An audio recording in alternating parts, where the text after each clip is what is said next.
Olá pessoal, tudo bem? Mais uma vez aqui o professor Cristiano, canal Bate-Papo na Janela, dando as boas-vindas a todos vocês para mais um programa.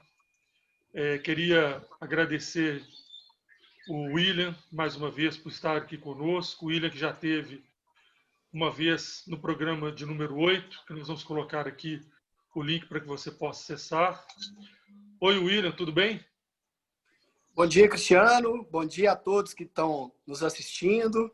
É um prazer para mim estar aqui e compartilhar um pouco do que a gente sabe, né, dessa história aí da criança e do adolescente, desse acompanhamento com vocês. Ô, William, a gente que agradece já a sua participação. É um prazer ter você aqui conosco mais uma vez. Queria também dar as boas-vindas e cumprimentar minhas colegas e amigas, a Bárbara e a Isabela. Tudo bem com vocês? Olá. Pessoal, Oi, tudo bem, gente? Um prazer estar de volta.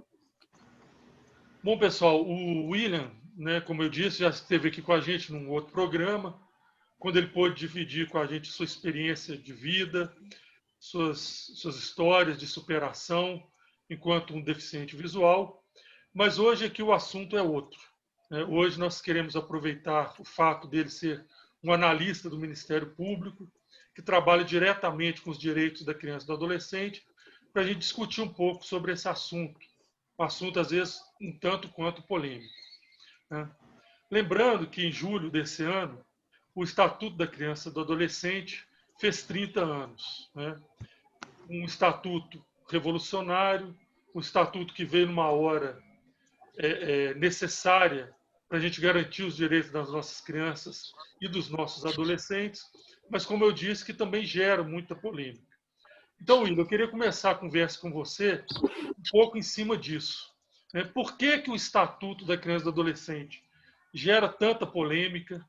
Por que no senso comum é considerado uma lei que passa a mão na cabeça de crianças e de adolescentes? E qual que é a importância dele para a realidade do Brasil? Então, o Estatuto da Criança e do Adolescente, ele é uma lei de 1990, né? E ele veio substituir o então vigorava, que era o Código de Menores, né? O Código de Menores ele tratava a criança e o adolescente como sendo, especialmente a criança e o adolescente pobres, né? Como de situação irregular. E o Estatuto da Criança e do Adolescente traz uma inovação que ele trata essa criança e esse adolescente como a partir da lógica da doutrina da proteção integral. Ou seja, aquele adolescente e aquela criança, especialmente pobres, que eram objetos de intervenção do Estado, né, que muitas vezes eram colocados naquelas antigas FEBEMs, né, que eram verdadeiros depósitos, né, de crianças e adolescentes, ele veio dizer que esse adolescente tinha vários direitos, né, que ele também tem deveres. Então, eu acho que grande parte da confusão que se faz em torno do Estatuto é devido ao desconhecimento, né, a essa ideia de que ele só traz direitos, que ele não contempla deveres, porque, na prática, para cada direito que um adolescente e uma criança tem, ele tem um dever correspondente. Ou seja, se ele tem o direito de estar na escola, ele tem o dever de frequentar aquela escola e respeitar, por exemplo, os professores, a exercer o seu papel de aluno de uma forma adequada. Então, eu acho que grande parte dessa confusão decorre do desconhecimento e também da cultura, né? A gente tem uma cultura que, via de regra, não respeita os direitos dos adolescentes, né? Então, as políticas públicas elas não são executadas adequadamente, né? Existe uma grande falha nessa execução da política pública. Então, por exemplo, quando um conselho tutelar, que é um órgão muito questionado, né, por grande parte da sociedade, executa uma política pública, né, assim, implementa no sentido de aplicar essa política, porque quem executa é o município, o estado, né? Então, por exemplo, quando o conselho tutelar aplica lá que o adolescente precisa de um acompanhamento psicológico, muitas vezes a família vai ao centro de saúde e não tem psicólogo. Ou seja, isso é uma falha da política pública, e aí a situação daquele adolescente vai agravando, acontece dele cometer um ato infracional, e aí vem toda a decorrência da sociedade que critica o Estatuto como se ele fosse o culpado por uma falha que iniciou lá na política pública, que não implementou adequadamente os direitos dessa criança e desse adolescente.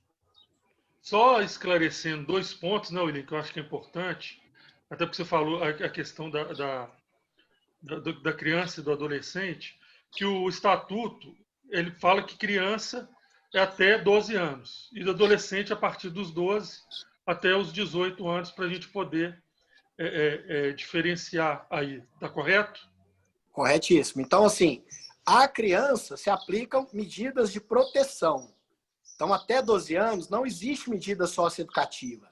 A partir dos 12 anos, qualquer ato infracional que o adolescente cometer, ele é passível de receber medida socioeducativa. E mais à frente a gente vai falar um pouco mais delas, né? E aí é importante a gente desconstruir aquela ideia de que não dá nada para o adolescente. A gente vai ver, por meio dessas medidas socioeducativas, que dá, sim, coisas para o adolescente, que ele é responsabilizado, sim. Então, um dos nossos papéis, além da proteção dos direitos da criança e do adolescente, é da responsabilização desse adolescente quando ele comete um ato infracional. E é importante uma lei para protegê-los, né, William? Porque a criança, principalmente, mas também o adolescente, eles são uma parte mais frágil, vamos dizer assim, de uma relação com os adultos, né? Então, é importante ter uma lei que regulamente isso. Exatamente. A gente considera que a criança e o adolescente são sujeitos em formação, né? Ou seja, você ainda não está pronto totalmente para responder a determinados atos, né? Mas ele é responsabilizado, sim, de acordo com a condição dele, de sujeito em desenvolvimento. E aí, William, fala um pouco para a gente, para o pessoal que está assistindo, qual que é o papel do Ministério Público e em que setor e como você atua lá, né? Qual que é a função da sua profissão lá dentro do Ministério Público? Legal, Bárbara. Eu sou formado em pedagogia, né, pela UFMG, e estou no Ministério Público desde 2003, né? E o papel do Ministério Público nessa área da infância e juventude é zelar pelo cumprimento dos direitos e deveres dos adolescentes. Então, o Ministério Público tanto fiscaliza as políticas públicas, né, relacionadas à criança e ao adolescente, quanto responsabiliza o adolescente. Então, a gente atua nessas duas frentes, né? Então, exigindo que o Estado, que o município, né, que respeitem os direitos dos adolescentes, que haja a prioridade absoluta, conforme está previsto no Estatuto da Criança e do Adolescente, tanto na formulação de leis, quanto na execução dessas leis, né, para que nenhum adolescente seja vítima de opressão, de exclusão, né, de tratamento indigno, né? E, por outro lado, a gente responsabiliza por meio da aplicação das medidas socioeducativas. Então, tem os promotores de justiça, né, que fazem a parte, por exemplo, da acusação, vamos pensar assim, né, para as pessoas entenderem. Então, quando um adolescente comete um ato infracional, por exemplo, quando ele furta alguma coisa, isso vai para o sistema judiciário, o Ministério Público é o responsável por fazer a acusação, representar o Estado naquela acusação. E aí o defensor público vai fazer a defesa e o juiz vai aplicar a medida que ele entender cabível naquele caso. E aí eu atuo no setor que fiscaliza a execução das medidas em meio aberto, que é a liberdade assistida e prestação de serviços à comunidade. E aí um dos nossos papéis é verificar se essa aplicação da medida socioeducativa, se essa execução está adequada, né? Se o adolescente está cumprindo, se está havendo uma boa articulação com a rede de atendimento, né? Da qual fazem parte, por exemplo, a escola, os centros de saúde, os locais por onde esse adolescente circula, né? Porque a aplicação de medida ela tem que cuidar de todos esses aspectos, né? E também acompanho a escolarização dos adolescentes nos centros de internação, que são os locais em que eles estão acautelados, né? Cumprindo a medida de internação, E tem que ter lá dentro desse local uma escola, né? Que aí tem todas as características de uma escola convencional. Os professores, os coordenadores, projeto pedagógico, né? Todas as atividades, né, que uma escola convencional tem. E aí a gente precisa fiscalizar para ver se essa escola, de fato, está adequada, se não está faltando professor.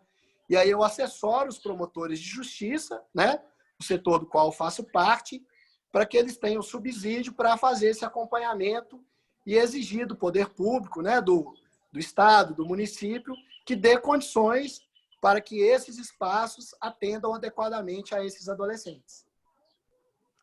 Ô, William, né, nas suas respostas, você já veio comentando aí sobre as medidas protetivas e as medidas socioeducativas. Então, vamos aproveitar, né, um pouquinho do nosso tempo aí para você fazer essa diferenciação, explicar para a gente, né, quais são, né, como que elas funcionam, quais são as funções de cada uma, né, o que são realmente elas, né? Exato. Então, nós temos tanto a medida protetiva, que é lá do artigo 101 do Estatuto da Criança e do Adolescente, né? Então, lá tem uma série de medidas, por exemplo, acompanhamento psicológico, tratamento ambulatorial e hospitalar para criança e adolescente, por exemplo, que é viciado em droga, atendimento psiquiátrico, temos lá a questão da obrigatoriedade do adolescente frequentar a escola, né? Então, quando a gente defende lá que o adolescente não pode ficar fora da escola, existe a medida protetiva que tanto pode ser aplicada pelo Conselho Tutelar quanto pelo juiz da infância e juventude, né? E as medidas protetivas, elas são aplicáveis à criança de 0 a 12 anos, né? E ao adolescente. Já as medidas socioeducativas são aplicáveis apenas aos adolescentes. E aí nós temos lá, por exemplo, advertência, reparação do dano, temos prestação de serviço à comunidade, liberdade assistida, semi-liberdade e internação, que são as medidas socioeducativas de acordo com o grau do ato infracional que foi cometido pelo adolescente. Então, por exemplo, às vezes um adolescente cometeu um furto, né? Ele vai receber uma medida provavelmente em meio aberto, que a gente chama, que são as medidas de liberdade assistida e prestação de serviço à comunidade, né? Que aí a liberdade assistida é executada pela prefeitura, assim como a prestação de serviço à comunidade. E aí o adolescente, por exemplo, na liberdade assistida, ele vai uma vez por semana lá no CREAS, né, que é o Centro de Referência Especializado da Assistência Social, para ser acompanhado por uma psicóloga ou um assistente social que vai acompanhar esse adolescente durante um período por no mínimo de 6 meses e por no máximo de 3 anos, né? E aí esse adolescente vai ser acompanhado e esse técnico vai dando retorno ao sistema judiciário sobre como é que está a situação desse adolescente. Da mesma forma, ele é acompanhado também na prestação de serviço à comunidade, só que aí há uma diferença. Ele vai prestar um serviço em algum órgão público, por exemplo. Pode ser na escola, pode ser num centro de saúde, durante um número X de horas que é determinado pelo juiz. Já a semi-liberdade, ela acontece em uma casa de semi-liberdade. Nessa casa de semi-liberdade, o adolescente ele é acompanhado por vários técnicos, né? E aí ele pode sair, por exemplo, para ir à escola, para fazer cursos, mas ele tem necessariamente que retornar para aquela casa. E aí a semi-liberdade, como vocês veem, né, já é um ato infracional mais grave. E a medida de internação, que é a medida mais gravosa, né, ela prevê que o adolescente pode ficar apreendido, né, de 6 meses a 3 anos num local que a gente chama de centro de internação, onde ele tem efetivamente a sua liberdade privada, e aí ele tem lá dentro, por exemplo, escola, ele é obrigado a fazer cursos, né, profissionalizantes, e lá dentro ele vai ser acompanhado para que os relatórios dos juízes apontem se ele pode ou não retornar à liberdade E aí, essa medida ela tem duração no máximo de 3 anos. Então, a gente precisa desconstruir aquela ideia de que não acontece nada com o adolescente. Você imagina o que é uma pessoa ficar presa, que é efetivamente isso que acontece, né? Durante de 6 meses a 3 anos, dependendo da avaliação técnica, né? É muito tempo. Então, na verdade, quem está nos assistindo pode tirar da cabeça essa ideia de que não acontece nada, porque dá sim coisa para o adolescente. É importante que o pessoal fique ligado ao se envolver com coisas erradas, né? Com atos infracionais. William, 3 anos para um menino de 13, 14 anos é muito diferente do que para um adulto de 30, de 40 anos, né? Mas o que eu queria só passar como informação aqui, e que eu acho que são números altos, né?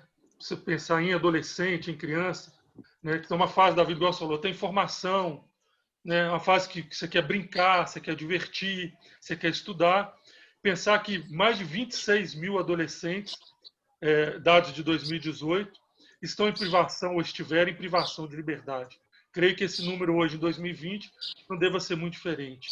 E mais de 117 mil adolescentes em cumprimento de medidas socioeducativas. Então, são números bem altos.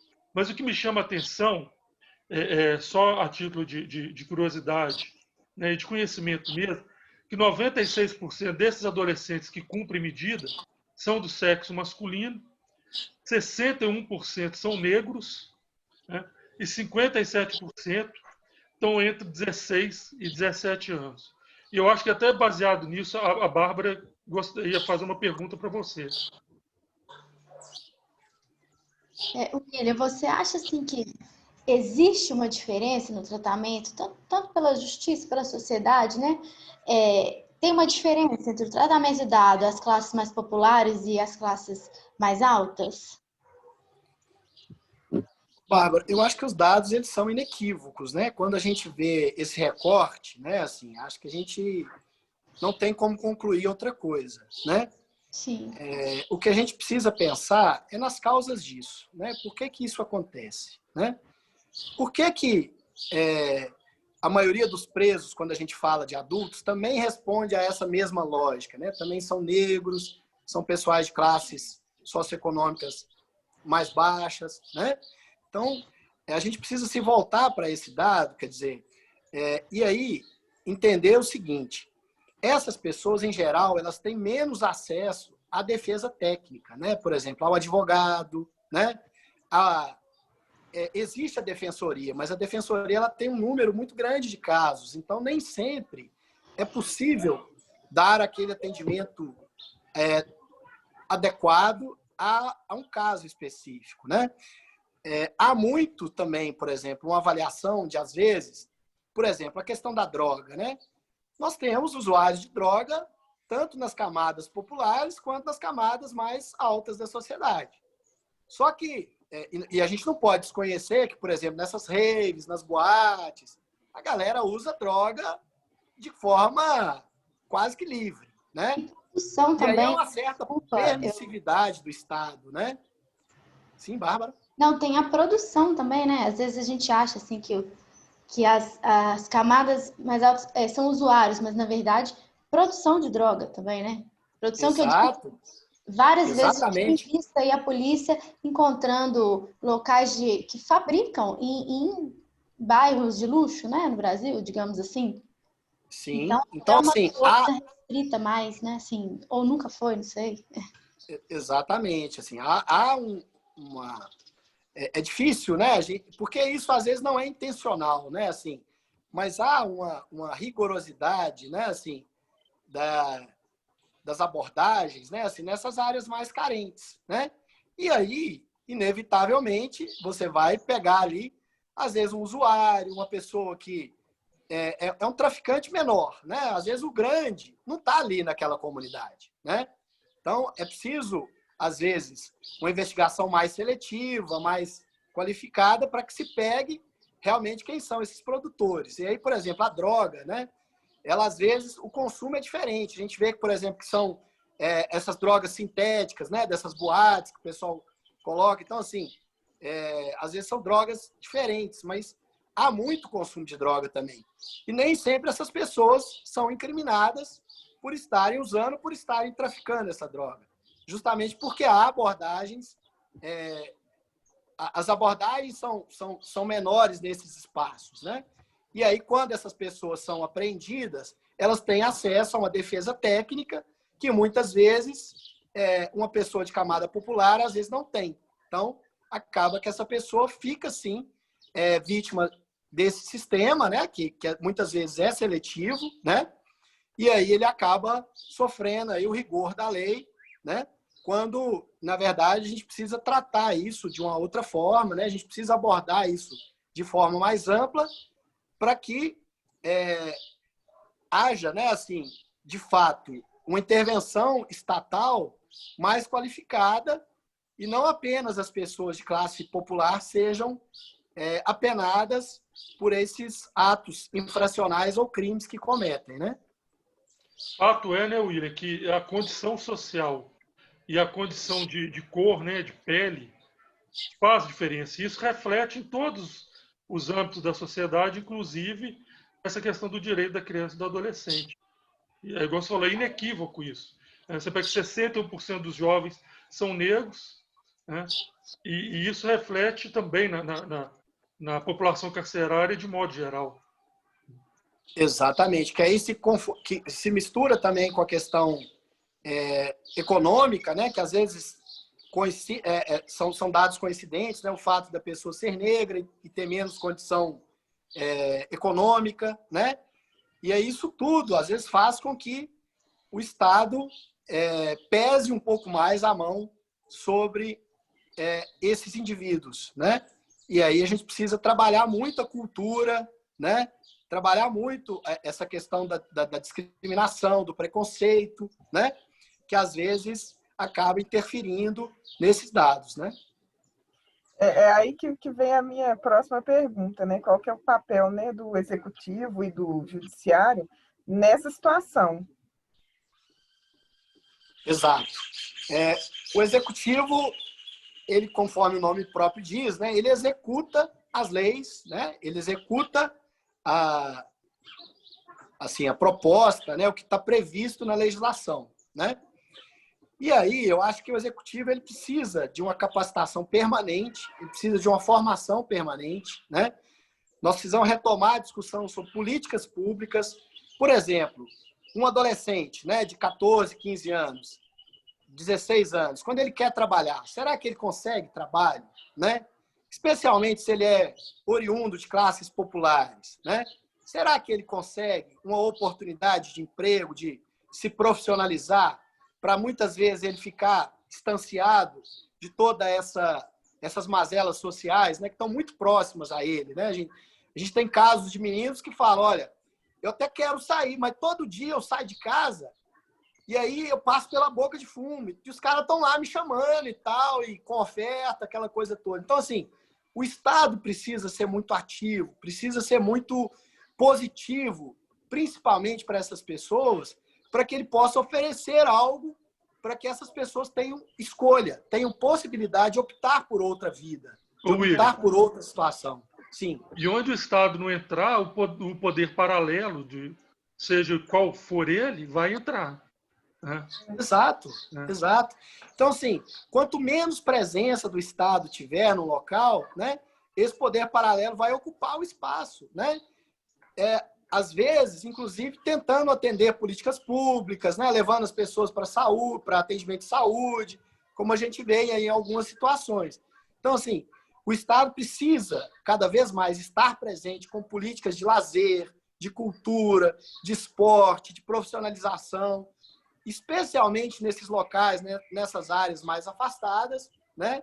E mais desprotegidas e desprivilegiadas de políticas públicas, para que essa sociedade, para que esses pais possam ter boas escolhas, para que o adolescente possa exercer o caminho do bem, porque ninguém, em princípio, quer optar por isso, né? O tráfico de drogas hoje, por exemplo, é considerada a pior forma de trabalho, né? Pela Organização Internacional do Trabalho.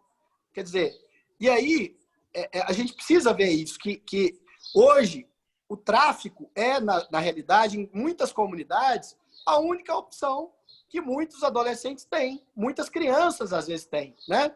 E aí o Estado precisa estar presente, nós precisamos cada vez mais olhar para essa parcela da população e dar opção para que ela faça boas escolhas, porque a comunidade, a grande maioria dela, é formada por pessoas boas, por pessoas honestas, por pessoas honradas, que querem sim trilhar o caminho do bem. Mas, às vezes, diante de tanta impunidade, de tanta escassez de políticas públicas, acaba se vendo obrigada e direcionada para essas áreas da criminalidade, aí, infelizmente. E o judiciário, William, como é que você vê? Porque o Ministério Público é um órgão do Executivo. Exato. Mas o judiciário, como é que tem sido o comportamento? Como é que você acha que pode o judiciário, eu acho que eu avalio assim, que é muito importante que também o judiciário seja capacitado, né? Muitas vezes o judiciário também se vê diante de uma escassez de política pública. Ele às vezes quer tirar, por exemplo, retirar um adolescente ou uma criança de uma situação em que ele está sendo vítima ali de violação de direitos e às vezes não consegue um espaço adequado. Por exemplo, quando é preciso um acolhimento institucional, né, que é o abrigamento, por exemplo, né? Às vezes você vai tirar uma criança ali que está sendo vítima, por exemplo, de abuso sexual e vai levar aquela criança para um abrigo. Às vezes os abrigos estão superlotados, às vezes as condições não são adequadas. E aí, às vezes, o judiciário fica tolhido ali na condição dele de aplicar a lei porque o executivo não faz a sua parte, né? Além disso, a gente precisa também ter uma maior capacitação para os juízes, por exemplo, e para o judiciário de uma maneira geral, né? Para que as medidas em meio aberto sejam, de fato, prioridade, né?